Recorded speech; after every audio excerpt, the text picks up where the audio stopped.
Facebook ব্যবহার করতেছেন, কিন্তু ফেসবুক অ্যাপসের ভিতরে কিছু ময়লা এবং আবর্জনা আছে যেগুলো আপনার কিছুদিন পর পর পরিষ্কার করা উচিত। কিন্তু আপনি জানেনই না কিভাবে ফেসবুকের সেই ময়লা আবর্জনা পরিষ্কার করবেন। আজকের এই ভিডিওর মাধ্যমে দেখিয়ে দিব ফেসবুকের অ্যাপসের ভিতরে লুকিয়ে থাকা যে ময়লা আবর্জনা আছে কিভাবে পরিষ্কার করবেন। ভিডিওটি খুবই ইম্পর্টেন্ট, ভিডিওটি শেয়ার করে সবাইকে দেখার সুযোগ করে দেন এবং ভিডিওটি আপনি সেভ করে রাখেন। পরবর্তীতে যখন আবার আপনার আইডিতে ময়লা আবর্জনায় ভরে যাবে তখন কিন্তু আপনি খুব সহজেই খুঁজে বের করে পরিষ্কার করে নিতে পারবেন, যাতে আপনার ফেসবুক অ্যাপসের উপরে কোনো প্রেশার পড়বে না এবং ফেসবুক অ্যাপস চলবে একদম স্মুথলি ভাবে। আজকে দেখিয়ে দিচ্ছি, সো লেটস গো। দেখি ফেসবুক অ্যাপসটাকে এভাবে চেপে ধরবেন, এরপর উপরে বাম পাশে যে আইকন, এই আইকনের উপরে ক্লিক করবেন। আইকনের উপরে ক্লিক করার পরে এখান থেকে আপনি স্টোরেজের উপরে ক্লিক করবেন। স্টোরেজের উপরে যখন আপনি ক্লিক করবেন তখন এখানে ক্যাশ নামের একটা অপশন দেখতে পারবেন। এই ক্যাশে দেখেন 1.5 জিবি আমার খেয়ে নিয়ে বসে আছে। এই ক্যাশে দেখেন যে 1.5 জিবি জায়গা কিন্তু খেয়ে আছে। সো এখানে ক্লিক করবেন। ক্লিক করার পরে নিচে যে অপশনটা আছে ক্লিয়ার ডাটা, এই ক্লিয়ার ডাটার উপরে যখন আপনি ক্লিয়ার করবেন অবশ্যই এটা ক্লিয়ার হয়ে যাবে। সো আমি ক্লিয়ার করে দিলাম। ক্লিয়ার করে দেওয়ার পরে দেখেন কি হয়ে যাচ্ছে।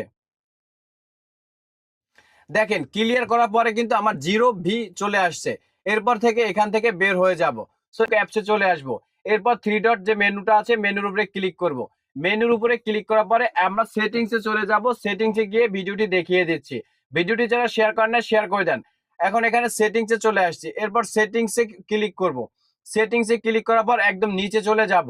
নিচে চলে যাব, একদম নিচে স্ক্রল করে চলে আসার পরে এখানে দেখতে পারতেছেন আপনি ব্রাউজার নামের একটা অপশন আছে, ব্রাউজার। সো এই ব্রাউজার অপশনের উপরে আপনি ক্লিক করে দিবেন। তো ব্রাউজার উপরে আমি ক্লিক করে দিয়েছি।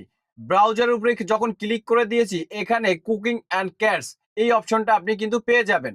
সো এখানে আপনি কি করবেন, এখানে ক্লিয়ার করে দিবেন।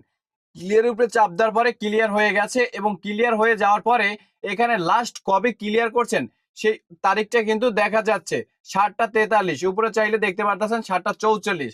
সো আপনারা এভাবে ময়লা আবর্জনা থাকা সবকিছু ক্লিয়ার করে নেবেন। ভিডিওটি শেয়ার করে সবাইকে দেখার সুযোগ করে দিবেন, যাতে পরবর্তীতে এই ভিডিওটি সবাই দেখতে পারে এবং ভিডিওটি আপনি এখনো সেভ করে নেন। ভিডিওটি অবশ্যই সেভ করে রাখবেন, কারণ এই ভিডিওটি পরবর্তীতে আপনার কোনো কাজে আসবে, তখন আপনি খুঁজে পাবেন না। যদি সেভ করে রাখেন আপনি সারা জীবন কিন্তু খুঁজে পেয়ে যাবেন। সো ভিডিওটি দ্রুত গতিতে শেয়ার করে সবাইকে দেখার সুযোগ করে দেন।